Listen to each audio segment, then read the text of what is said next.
Hello everyone, this is RG. Welcome back to our YouTube channel. Chapter number 2 structure of atom चल रहा है हमारा। पिछले lecture में हमने करा था हाइजेनबर्ग अनसर्टेनिटी प्रिंसिपल, यानी कि बड़ा सिंपल सा मुद्दा भाई। उसने बताया था कि इलेक्ट्रॉन, एक फास्ट मूविंग इलेक्ट्रॉन की एग्जैक्ट पोजीशन एंड लोकेशन बताना इम्पॉसिबल है। It is uncertain to identify the exact location and position. And यहां से हमारे पास एक नया कॉन्सेप्ट ओरिजिनेट हुआ। जब चीजें अनसर्टन हैं तो भैया बोहर तो हो गया गलत। मैंने पिछली बार भी बोला था, हाइजेनबर्ग का थ्योरी बोहर के मुंह पे एक क्या है, बिल्कुल। तो बेसिकली यार बोहर ने बोला था कि यार यहां इलेक्ट्रॉन है, मैं ट्राजेक्टरी बता सकता हूं, पर हाइजेनबर्ग ने बोला एवरीथिंग इज अनसर्टन। उसकी पोजीशन, उसकी वेलोसिटी क्या है, अनसर्टन। तो that originates a new concept that is known as orbital.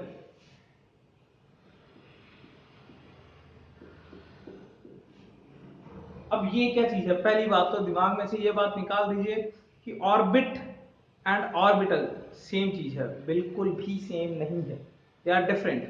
Fine. So ultimately यार ऑर्बिट एंड ऑर्बिटल के बीच में क्या डिफरेंस है ये हम करेंगे आज ही के डिफरेंस में। आज का लेक्चर हमारा यही है, the understanding of orbital and orbit और ऑर्बिटल के बीच में क्या डिफरेंस है। क्लियर। सबसे पहले ऑर्बिटल समझेंगे। ऑर्बिटल क्या चीज है? ऑर्बिट तो आपको पता है ना, ऑर्बिट तो बेसिकली शेल को बोला जाता है, उस पाथ को, उस ट्राजेक्टरी को बोला जाता है। ऑर्बिटल क्या है? ऑर्बिटल बेसिकली है एक ऐसा 3D स्पेस जहां इलेक्ट्रॉन मिलने के चांसेस सबसे ज्यादा हैं। फाइन। बेसिकली ये क्या है कि it is defined as a 3 dimensional space around the nucleus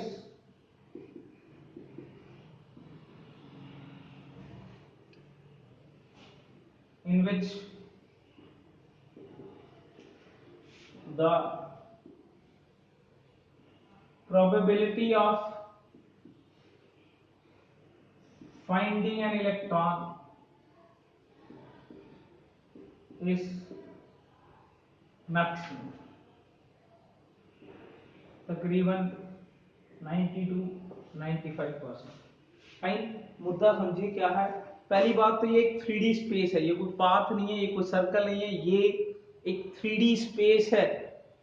fine. यानी कि एक वॉल्यूम है एक तरीके का, एक ऐसा 3D वॉल्यूम है जहां इलेक्ट्रॉन मिलने के चांसेस मैक्सिमम है। ठीक है ना, कोई दिक्कत? मैं बना के दिखाता हूं। सपोज हमारे पास ऑर्बिटल ये चीज है, क्या है, सर्कल नहीं है। पहली बात तो ध्यान दीजिए, ये एक बॉल की तरह बनाया हुआ है, यानी कि ये एक 3D है। ठीक है ना। तो न्यूक्लियस के अराउंड जहां जहां इलेक्ट्रॉन मिलने के चांसेस है वहां मैं रिप्रेजेंट कर रहा हूं डॉट से। जहां जहां इलेक्ट्रॉन मिलने के चांसेस है उसको डॉट से रिप्रेजेंट कर रहा हूं।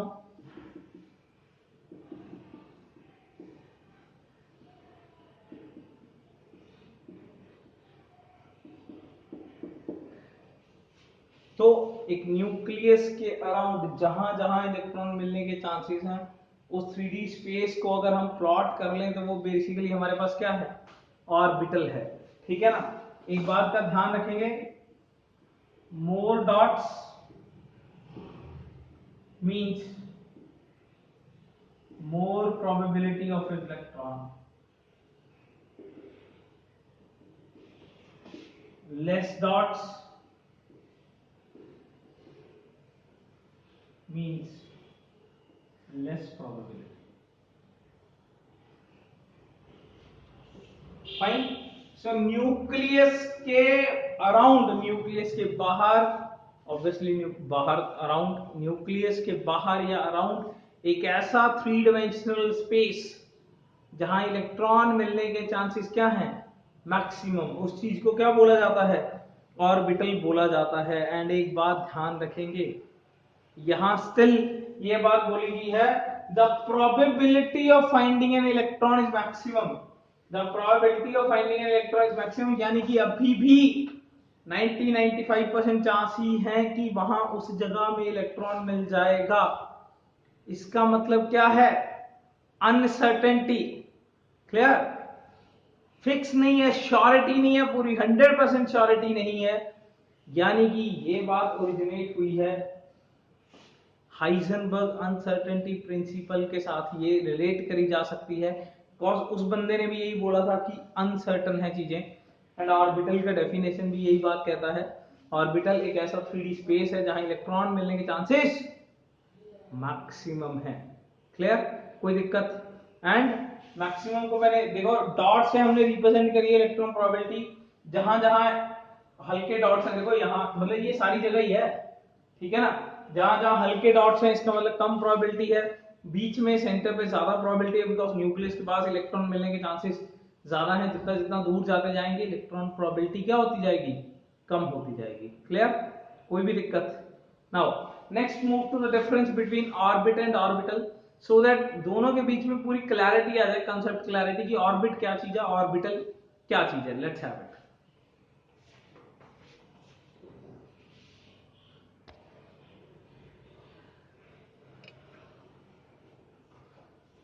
So next topic is difference between orbit and orbital. Fine, कोई दिक्कत? तो many says it as orbital and the same thing, इसमें कोई दिक्कत वाली बात नहीं है, ठीक है ना। तो इस साइड लिख लेते हैं हम ऑर्बिट एंड ऑर्बिटल। फाइन, तो फर्स्ट डिफरेंस की बात करते हैं यार। सबसे पहला डिफरेंस तो काफी कूल है ना, we know that what is the first difference. Orbit एक ट्रैजेक्टरी है, एक पाथ है। Clear, so orbit is just a path. Orbit तो शेल को बोलते हैं, orbit is a name of what, shell, ठीक है ना। तो ये तो क्या है, एक सर्कुलर पाथ है in which the electron is revolving, basically जिसके अंदर इलेक्ट्रॉन क्या कर रहा है, रिवॉल्व कर रहा है। कोई दिक्कत, समझ आ गया? तो it is defined as the circular path in which the electron is revolving around the nucleus.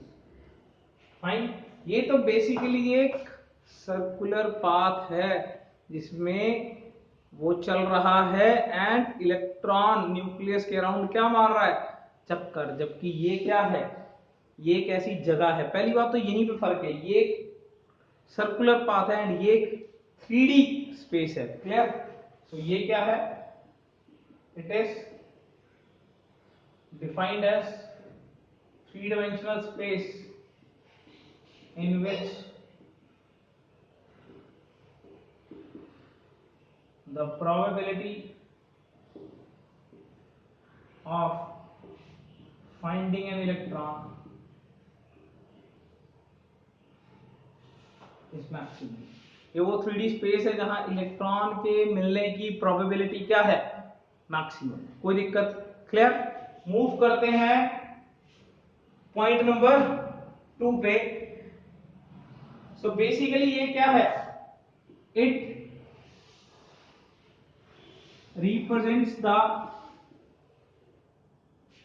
Planar motion, यानी कि यहां चीजें क्या है, 2D। ये तो एक प्लेनर मोशन है ना, देखो एक प्लेन में, एक सर्कुलर पाथ तो एक प्लेन में होता है, प्लेन है, प्लेन का मतलब समझते हो ना, 2D प्लेन। फाइन, एक शीट एक 2D प्लेन है, तो बेसिकली ये तो प्लेनर मोशन दिखा रहा है। जबकि यहां क्या है, 3D, क्योंकि इसने तो बोला है इलेक्ट्रॉन उस पूरे स्पेस के अंदर है, तो ये क्या है, it represents the 3D motion of electron. Clear, कोई दिक्कत? तो यहां पे क्या है, इट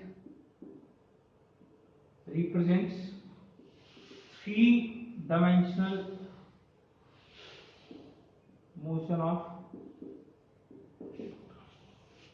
फाइन, बिकॉज बड़ा सिंपल सा कॉन्सेप्ट है, प्लेनर मोशन, ये तो सीधा सीधा प्लेन में रोटेट कर रहा है, जबकि ये कह रहा है इस पूरे 3D सर्कल में या 3D स्फीयर के अंदर ये घूमेगा। कोई दिक्कत? Next,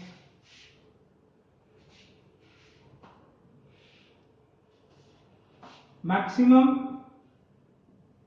number of electrons in an orbit is 2n²। काफी जबरदस्त चीज है। मैक्सिमम नंबर ऑफ इलेक्ट्रॉन्स एक ऑर्बिट के अंदर कितने हैं? 2n²। जैसे बड़ा सिंपल सा फंडा है, फर्स्ट ऑर्बिट के अंदर 2 है, सेकेंड के अंदर 8 है। फाइन, क्या करोगे? फर्स्ट के लिए n1 पुट करोगे तो 2 × 1² ये 2 आ गया। सेकेंड के लिए ये 2 पुट करोगे n को तो 2 × 2 का स्क्वायर ये अल्टीमेटली 8 आ गया। तो अल्टीमेटली आपके पास हर शेल में आ रहा है 2, 8, 18, 32। सुना होगा ना, ये तो आपने पहले भी सुन रखा होगा। तो एक शेल के अंदर या एक ऑर्बिट के अंदर इलेक्ट्रॉन्स कितने होते हैं? 2n²। ठीक है ना? वेयर n क्या होता है? ये ऑर्बिट नंबर होता है। n is orbit number. First shell के लिए 1, सेकंड के लिए 2, थर्ड के लिए 3, तो उसको पुट करते जाएंगे, आपके पास एक शेल के अंदर या एक ऑर्बिट के अंदर कितने इलेक्ट्रॉन्स होते हैं वो आ जाएंगे। जबकि एक ऑर्बिटल के अंदर मैक्सिमम सिर्फ 2 ही इलेक्ट्रॉन आ सकते हैं। Fine, it can accommodate only 2 electrons, बस 2 से ज्यादा नहीं आ सकते। Fine, N orbital can accommodate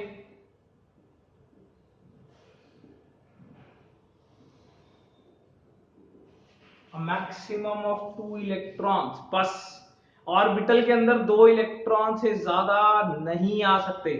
clear? यहां तो 8 भी आ रखे हैं, 18 भी आ जाएंगे थर्ड अगर वैल्यू पुट करोगे तो, 32 भी आ जाएंगे अगर 4 वैल्यू पुट करोगे तो। कि यहां सिर्फ 2 आ सकते हैं। एंड एक और बात, इसको कर लेंगे स्टार मार्क, क्योंकि ये बहुत ही जबरदस्त क्वेश्चन है। मैं पक्का कहता हूं आप में से आधे लोग गलत कर दोगे जब ये ऑब्जेक्टिव में आ जाएगा, क्योंकि इसमें ज्यादातर बच्चे कंफ्यूज हो जाते हैं, जल्दबाजी में स्टेटमेंट गलत पढ़ लेते हैं। बोला ऑर्बिटल होता है, ऑर्बिट देख के आंसर लगा देते हैं। ऑर्बिटल के अंदर मैक्सिमम इलेक्ट्रॉन सिर्फ और सिर्फ कितने आ सकते हैं? 2 से ज्यादा नहीं आ सकते। इस दैट थिंग कि कम आ सकते हैं, कोई दिक्कत नहीं है। मैक्सिमम लिखा, मैक्सिमम 2 आ सकते हैं बस। क्लियर? एंड ये जो चीज है ना कि इसमें 2 क्यों है, 8 क्यों, 18 क्यों, इसको प्रूव करूंगा मैं कल, बेफिक्र रहिए। ये जो फॉर्मूला है 2n² आपने छोटी क्लास में पढ़ा होगा, इसको हम डिराइव करेंगे कल। बहुत ही जबरदस्त क्वांटम लगाएंगे, बहुत ही जबरदस्त तरीके से इसको सॉल्व करके लेके आएंगे, how it is 2n²। Clear? अब मूव करते हैं पॉइंट नंबर 4 पे। ये तीनों के तीनों क्लियर है? देख लीजिए एक बार तीनों। ये एक 2D पाथ है, फाइन, इसीलिए ये प्लेनर मोशन है, जबकि ये 3D स्पेस है जहां इलेक्ट्रॉन मिलने के चांसेस मैक्सिमम है। ये एक ट्राजेक्टरी है, ये सिर्फ एक पाथ है, जबकि ये 3D मोशन या 3D स्पेस रिप्रेजेंट कर रहा है। फाइन, एंड देन एक ऑर्बिट के अंदर मैक्सिमम इलेक्ट्रॉन्स 2n² आ सकते हैं, जबकि एक ऑर्बिटल के अंदर सिर्फ 2 आ सकते हैं। Let me erase it. ये 3 के 3 हो गए हैं, इसे इरेज कर लेते हैं।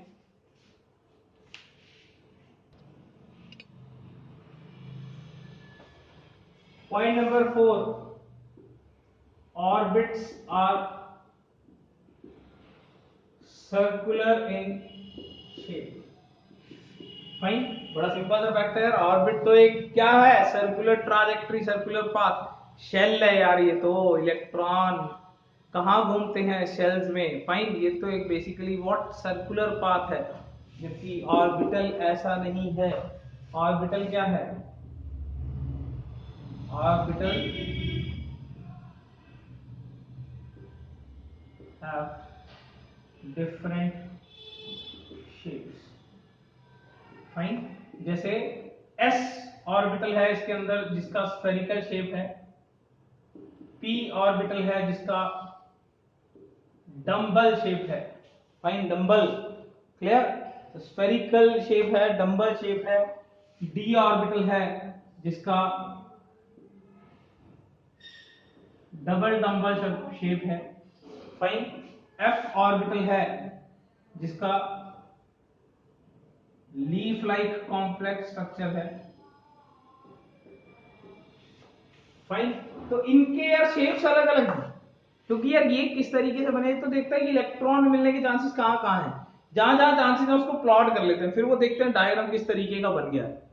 समझ रहे हो? What they are doing in orbital is कि वो देखते हैं कहाँ कहाँ इलेक्ट्रॉन मिलने के चांसेस है, जहां जहां इलेक्ट्रॉन मिलने के चांसेस है उसको कर लेते हैं प्लॉट। एंड उस प्लॉट करने के बाद फिर जो डायग्राम बन गई है वो इसका बेसिकली ऑर्बिटल शेप है। जबकि ये क्या है, ये तो क्या है, बस घूमना है सर्कुलर पाथ में। Is that thing clear? कोई भी दिक्कत? नेक्स्ट, अच्छा एक बात और याद रखेंगे, हमारे पास 4 तरीके के ऑर्बिटल होते हैं, एस पी डी एफ, जैसे मर्जी याद कर लो, S P D F, speed by toll, delta, force, power, rangers. वाह भाई, जैसे जो आपकी इच्छा है, जैसे नाम रखना है जैसे मर्जी रख लीजिए। This is SPDF, we have 4 type of orbitals, सबके शेप्स हैं। क्लियर? अभी कर लेते हैं, इसके बाद हम डिफरेंस के बाद इन सबके शेप्स देख लेते हैं किस तरीके से होते हैं। क्लियर? तो यहाँ the fourth basic point was they are circular, they are not circular, they have some specific shapes. Clear? Next, move to the point number 5, and point number 5 is they are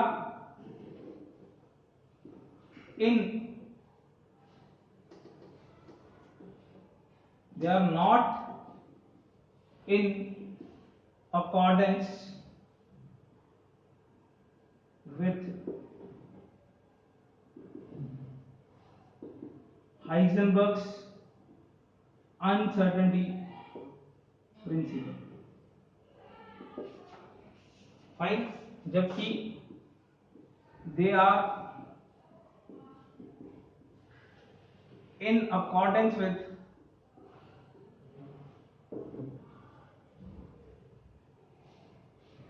Heisenberg's uncertainty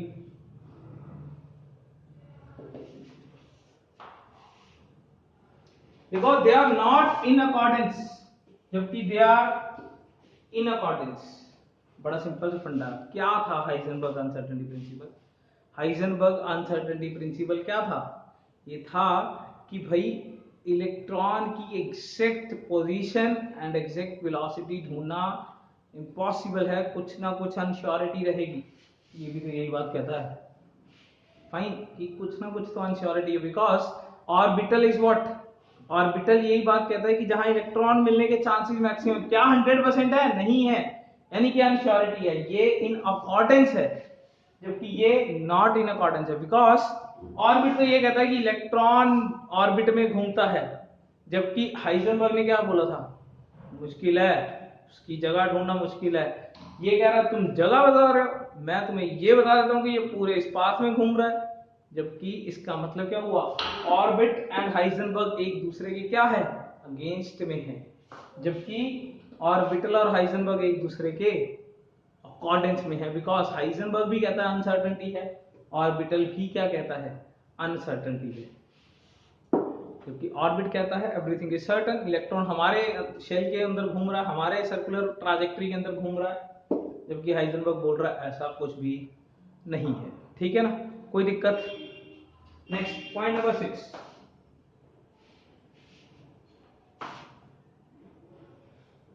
they are not accounted for shape of molecules.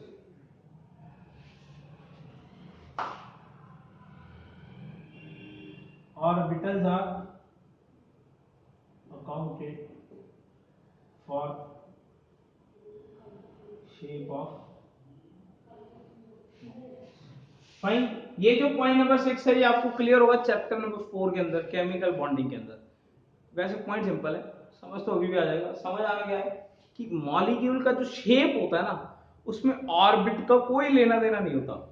भी orbit क्या है, कितने हैं, कैसा है, क्या काल बात है, ऑर्बिट का कोई इन्वॉल्वमेंट नहीं है उसमें।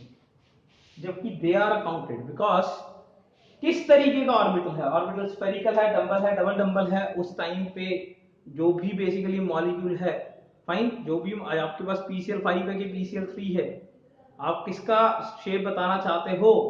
ठीक है ना, तो शेप ऑफ द मॉलिक्यूल में ऑर्बिटल कौन सा यूज हो रहा है ये मायने रखता है, जबकि ऑर्बिट कौन सा यूज हो रहा है ये मायने नहीं रखता है। यानी कि orbits are not accounted for the shape of the molecule.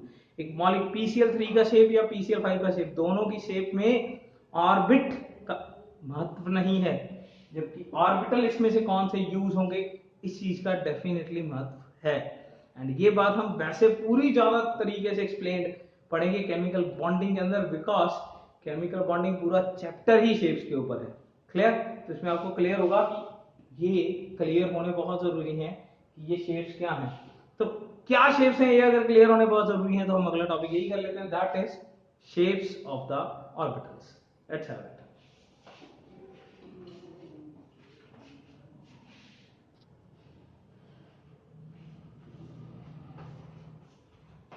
हाँ जी, हो गया ना। Orbit and orbital is completely clear. Orbital एक ऐसी चीज है जहां इलेक्ट्रॉन मिलने के चांसेस सबसे क्या है, maximum. So we are now on the topic shapes of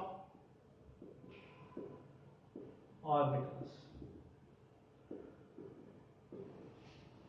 clear?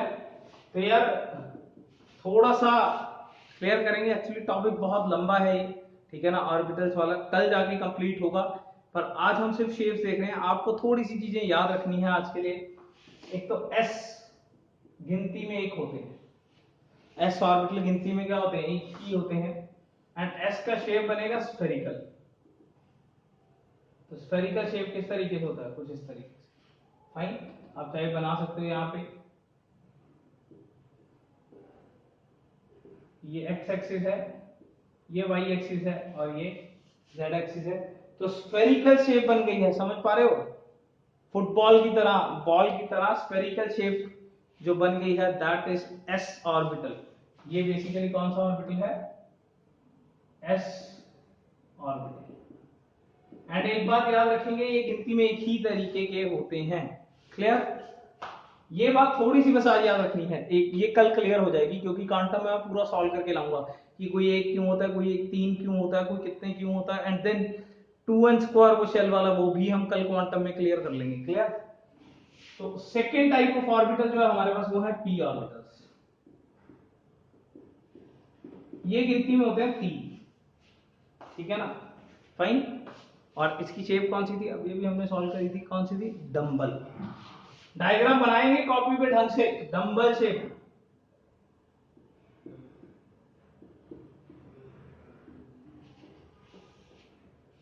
Clear? तब देखिए डंबल शेप। पहली बात तो ये एक्स एक्सिस आ गया, ये वाई एक्सिस आ गया।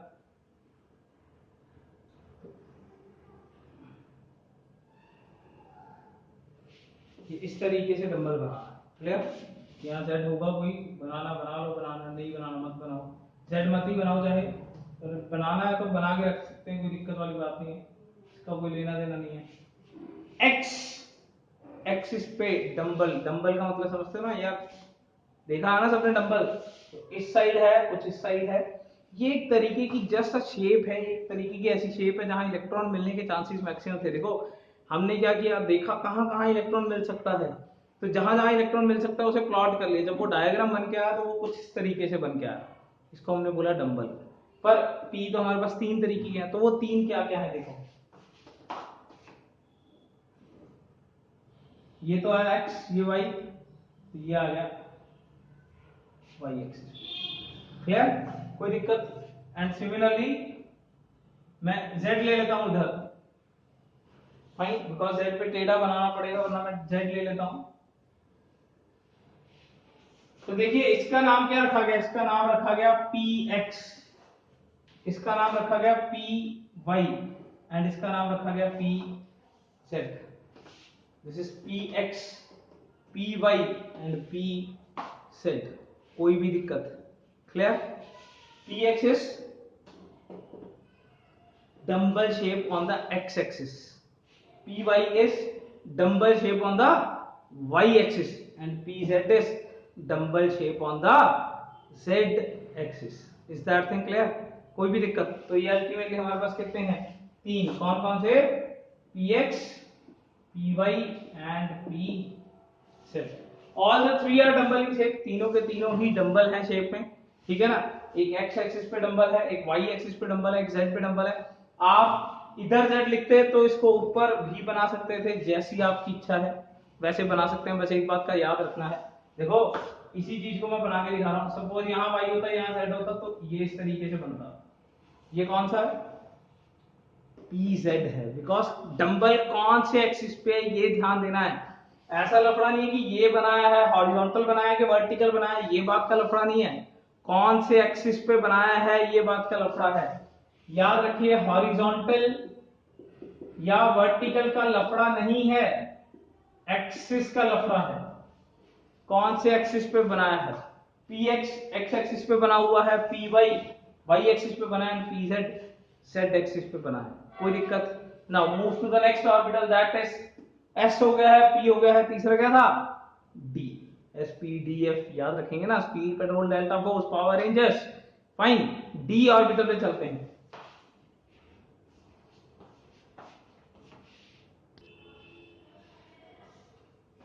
नाउ तीसरा हमारे पास है D orbital. Fine, and D orbitals होते हैं गिनती में 5। फाइन, एंड इन जनरली हम इसका शेप बोलते हैं डबल डबल।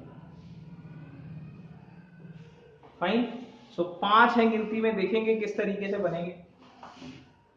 देखो एक तो है d x y, x axis y axis. थोड़ा सा ध्यान रखेंगे, देखो कईयों के दिमाग में आ रहा होगा कि उसमें था x पे आ गया तो px, y पे आ गया तो py, तो यहाँ x y है तो x और y दोनों पे बनाना है, दो भी हो जाएंगे डबल भी हो जाएगा, ऐसा नहीं है, थोड़ा सा ध्यान रखेंगे। यहाँ x और y प्लेन में इस जगह पे है,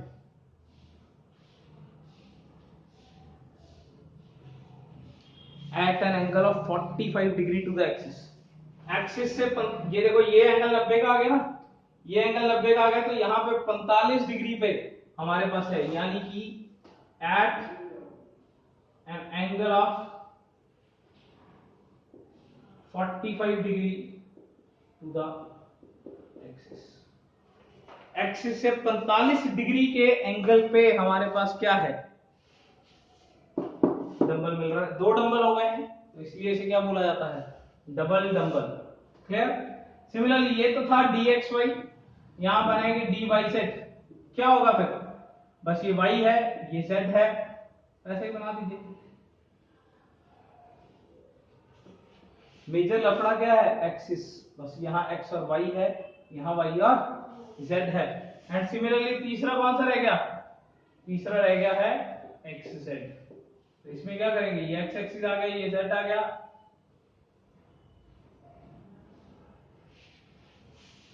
सारे के सारे at an angle of 45 degree to the axis, सारे के सारे at an angle of 45 degree to the axis. पर ये तो 3 हुए हैं, हमारे पास कितने थे, 5, 2 और बनाने, ये थोड़े से स्पेशल हैं, थोड़ा सा ध्यान रखिए, बहुत ही ज्यादा जबरदस्त है, इसके ऊपर क्वेश्चन ज्यादा आता है। फोर्थ जो है वो है डी जेड स्क्वायर। ध्यान रखेंगे नाम अलग है बाकी से, वो एक्स वाई है, वाई जेड है, एक्स जेड है। अगर ये एक्स वाई है तो एक्स वाई प्लेन पे 45 पे बनाना है, वाई जेड है तो वाई जेड प्लेन पे 45 पे बनाना है, एक्स जेड है तो एक्स जेड प्लेन पे 45 पे बनाना है। This is totally different. Z square देखो कैसे बनाना है, यहां जो मर्जी एक्सिस ले लेना, यहां जेड आना चाहिए, यहां जो मर्जी एक्सिस ले लेना, यहां जेड आना चाहिए। अगर यहां जेड है तो देखो इस पे ये बना के एक ऐसा रिंग सा बनाना है,